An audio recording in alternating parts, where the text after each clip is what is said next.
গাজীপুরের Tongi pilot school and girls কলেজের দুই শিক্ষকের বিরুদ্ধে জাল সনদে এমপিও বাগিয়ে নেওয়ার অভিযোগ উঠেছে। এ বিষয়ে সংবাদ সংগ্রহ করতে গেলে হুমকি দিয়ে প্রতিষ্ঠানে প্রবেশে বাধা দেয় অভিযুক্তরা। পরে বক্তব্য চাইলে পালিয়ে যায় তারা। অভিযোগ তদন্তে গঠিত কমিটির আহ্বায়ক জানান, দুই শিক্ষকের বিরুদ্ধে 7টি জালিয়াতির অভিযোগ তদন্ত করছেন তারা।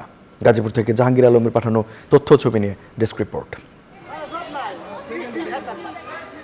গাজীপুরের Tongi pilot school and girls কলেজের হিসাব বিজ্ঞানের সহকারী অধ্যাপক আমজাদ হোসেন এবং জীববিজ্ঞানের প্রদর্শক আবু জাফর আহমেদ, এই দুজনের বিরুদ্ধেই সনদ জালিয়াতি করে চাকরি নেওয়ার অভিযোগ উঠেছে।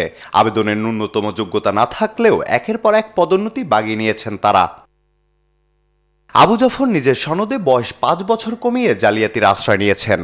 মূল সনদে তার জন্ম তারিখ 18 ডিসেম্বর 1963 সাল। তবে কলেজে জমা দেয়া সনদে জন্ম তারিখ দেখিয়েছেন 18 ডিসেম্বর 1968 সাল।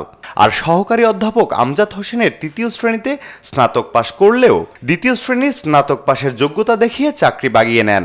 প্রতিষ্ঠানটির অন্য শিক্ষকরা জানান, অভিযুক্তরা অধ্যক্ষ ও স্থানীয় রাজনীতিবিদদের সঙ্গে সখ্যতা করে জালিয়াতি করেছেন। স্কুলে ছিল না, কিন্তু আমার মনে হয় আপনাকে ক্রস হইছে এমন যে আপনার এই দরকারটা ঢুকছে, স্যার এই দরকারটা বাড়িছে। অধ্যক্ষ জানান, অনিয়ম ও দুর্নীতির বিরুদ্ধে শিক্ষা অফিস থেকে 3 সদস্যের তদন্ত কমিটি গঠন করা হয়েছে। ইতিমধ্যে এই তদন্ত কমিটি গতিশীল হয়ে তাদের তদন্ত কার্যক্রম চালাচ্ছেন। তাই আমি আমার অবস্থান থেকে এই তদন্ত কমিটির সুপারিশ বা প্রতিবেদনের আলোকে আমি এটার একটা কার্যকরী ব্যবস্থা নেব। তদন্ত কমিটির আহ্বায়ক জানান, দুই শিক্ষকের বিরুদ্ধে অনিয়ম ও দুর্নীতির 7টি অভিযোগ পাওয়া গেছে। আরও অনেকগুলো বিষয় আছে যে ম্যানেজিং কমিটি তাকে নিয়োগ দিয়েছে, তার 3য় শ্রেণী ছিল, সেটি মানোন্নয়নের শর্তে তাকে নিয়োগ দেওয়া হয়েছে, তিনি মানোন্নয়ন করেছেন। তো এই বিষয়গুলি যথাযথ কিনা এটাই আমাদের কতদিনের ভিতরে প্রতিবেদন দেওয়ার নির্দেশনা রয়েছে? আমরা আগামী সপ্তাহে দিয়ে দেব।